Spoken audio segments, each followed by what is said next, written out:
কুরআনুল কারীমের মধ্যে আছে, আল্লাহ তাআলা বলেন, ওয়াল্লাহু খালাকাকুম সুম্মা ইয়াতাওয়াফাকুম, আমি আল্লাহই তোমাদেরকে সৃষ্টি করেছি, আমি আল্লাহই তোমাদেরকে মৃত্যু দিয়ে থাকি।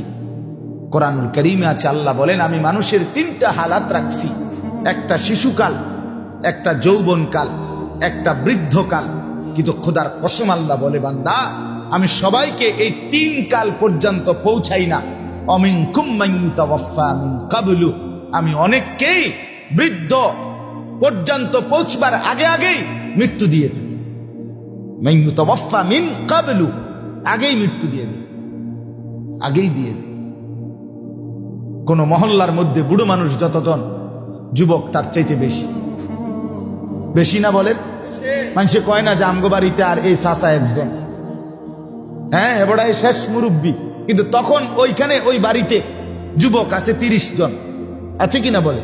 আল্লামা ইবনুল জাওজি রাহমাতুল্লাহ আলাইহি বলে, হে যুবক, প্রত্যেক সময়ে প্রত্যেক যুগে তুমি তোমার নিজ মহল্লার যুবক কতজন আর বুড়ো কতজন এটা গুনে দেখে হিসাব করবা, যে বুড়ো কম যুবক বেশি, কিশোর বেশি। বুঝা গেল সব কিশোর, সব তরুণ, সব যুবক বৃদ্ধ পর্যন্ত পৌঁছায় না, তার আগেই অধিকাংশ মরে যায়। নাইলে তো কাছাকাছি থাকতো, 18-20 হইতো। ফলাইন আছে 20 জন, বুড়া আছে 18 জন, কথা বোঝেন নাই? নাই তো 10-20 হইতো, কিন্তু 10-20 মুরব্বী 10 জন, ফলাইন 20 জন, এরকম এরকম বুড়া 1 জন, 2 জন। এই চাচাই আর শেষ মুরব্বী, আমরা এই দাদাই শেষ মুরব্বী, এমনি বলে না মানুষ? তো এজন্য বন্ধু আমি বলছিলাম ওই দিন, আহা এতটা তাগড়া ফুটফুটে ছেলে, আগের রাত্র নিশ্চয়ই সে ঘুমাইছিল, আগের রাত, সেই রাতে তো তারে লেফ কম্বল দিয়েই শুইছিল, কিন্তু আজ রাত কবরে সে কে তারে লেফ দিবে?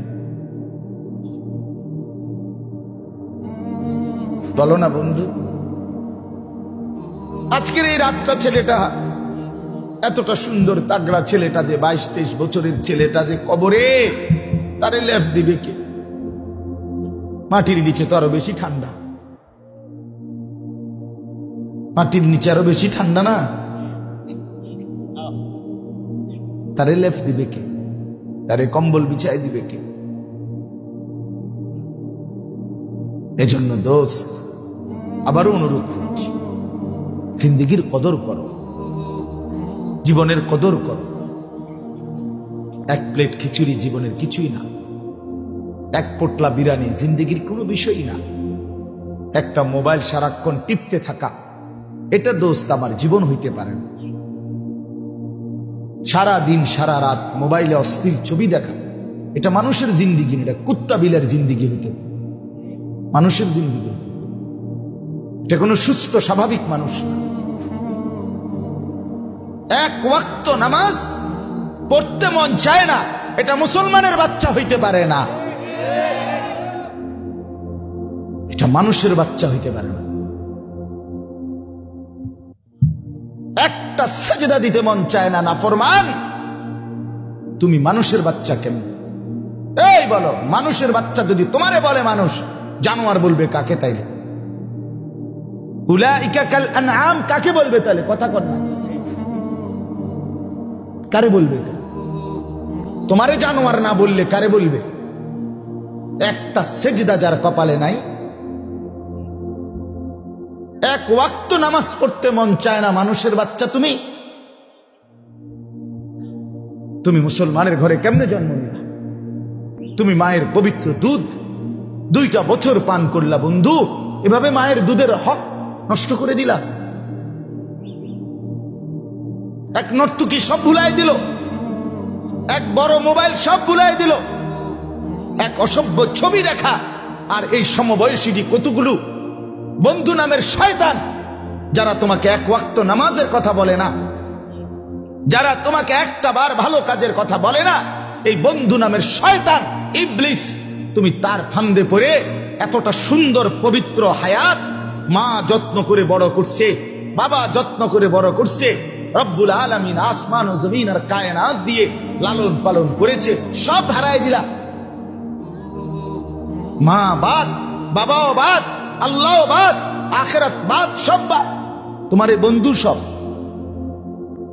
তোমার এই বড় মোবাইলটাই সব। ছি ছি ছি ছি ছি। মানুষ এত বেকুব হয় কেমনে ভাইয়া?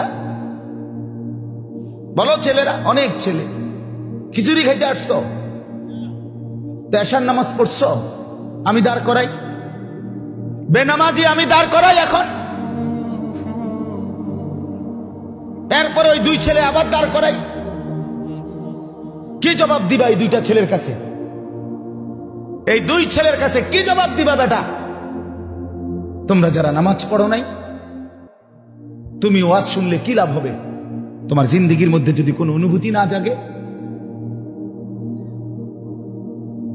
তুমি মায়ের পবিত্র দুধ খাও নাই, তুমি মুসলমান বাবার ঘরে জন্ম নাও নাই, কেমনে ভুলে গেল? আপনারা আপনাদের সন্তানের ভুলে যাওয়া এই জীবন কেমনে মেনে নিলেন? পর্দার আড়ালের মারা, আপনারা আপনাদের মেয়ের বেপরদেগি, আপনারা আপনাদের ছেলের বেনামাজি জিন্দেগি কেমনে মেনে নিলেন? পাগল হয়ে যাওয়ার কথা ছিল। ওই মা তো পাগল হয়ে যাওয়ার কথা ছিল যার সন্তান নাফরমান, যার সন্তান নাফরমান।